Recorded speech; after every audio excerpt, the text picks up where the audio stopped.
Back during World War II, Hitler,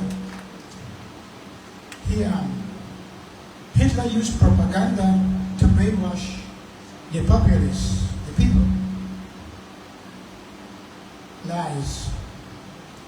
He did it through loudspeakers and by the way of radio and by the way of the printed page and so on. He used propaganda to further his cause. The devil does the same. He uses propaganda to lie to us. Yes.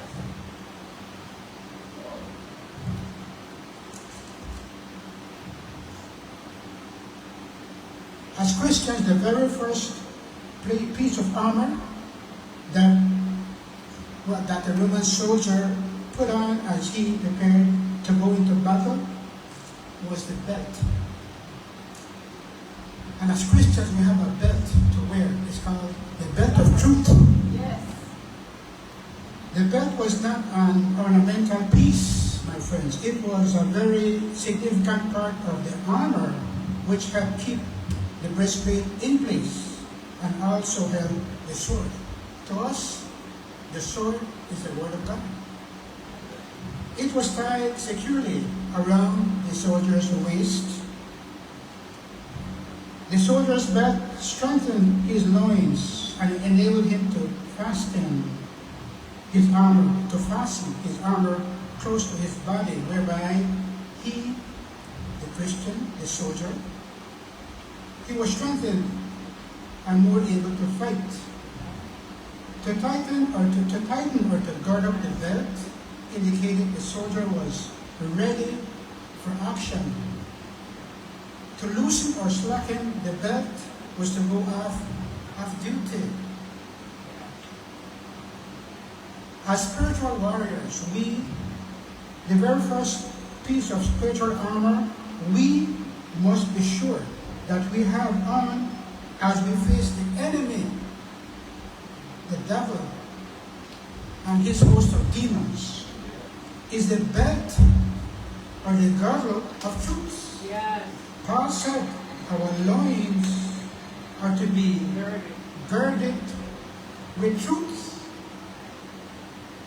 What are the loins Paul referred to, and how are we to gird them up with truth?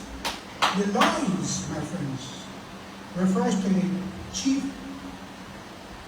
seats of bodily strength. The body is knit to the loins. If the loins fail, the whole body fails. The loins we are to gird with truth are our minds and our spirits, my friends. Amen. The Apostle Peter, in writing to believers who were distressed because of the tremendous trials they were going through, said in 1 Peter 1:13, guard up the loins of your mind.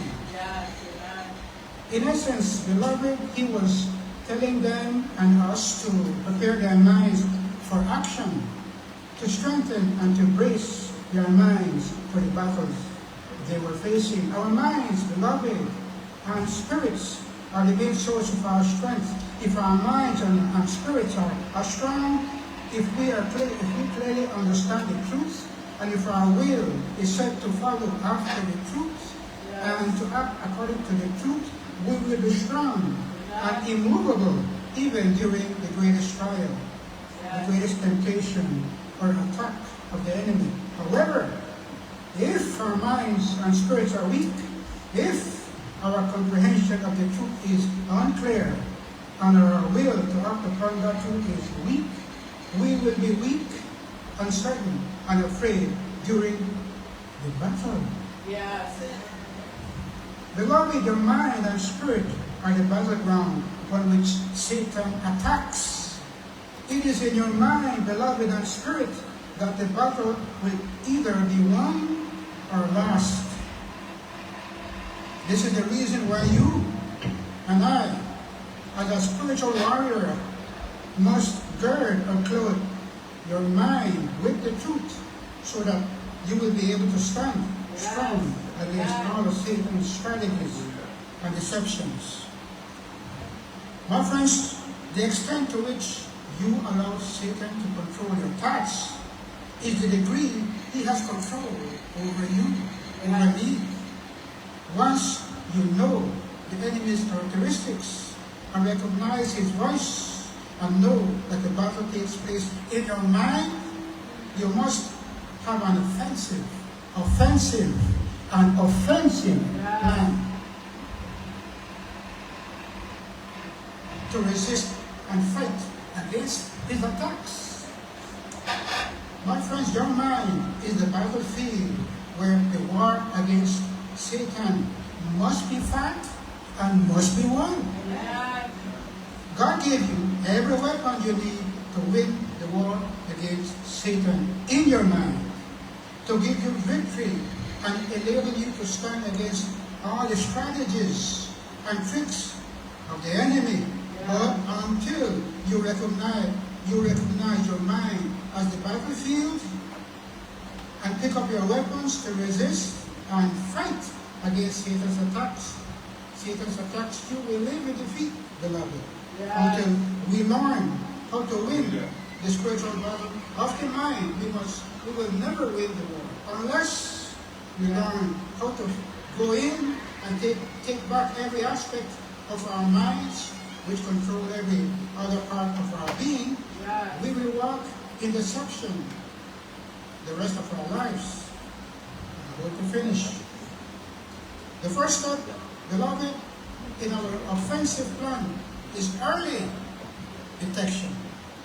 Early detection. Peter wants us to be in 1 Peter 5, verses 8 and 9. Be of sober spirit. Be on the alert. Your adversary, the devil, prowls about like a roaring lion, seeking someone to devour.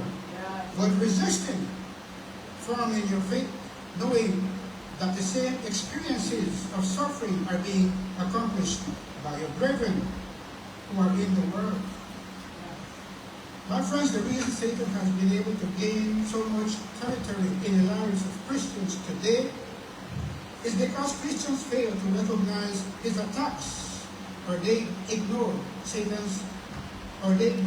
and pretend that he does not exist.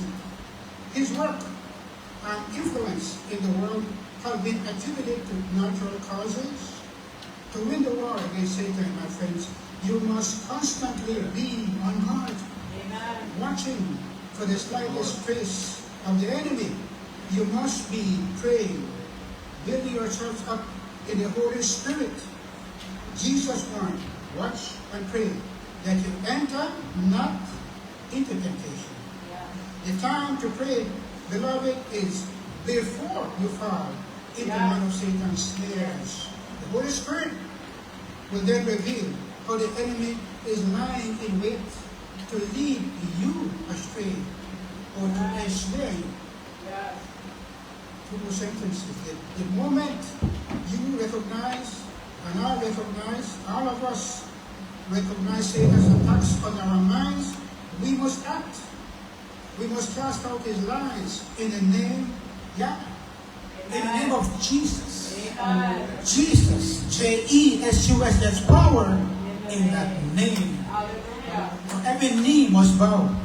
Every tongue must confess. Amen. That Jesus is Lord. Praise God. You must, beloved, bring every thought into captivity. God bless you. Have a nice day.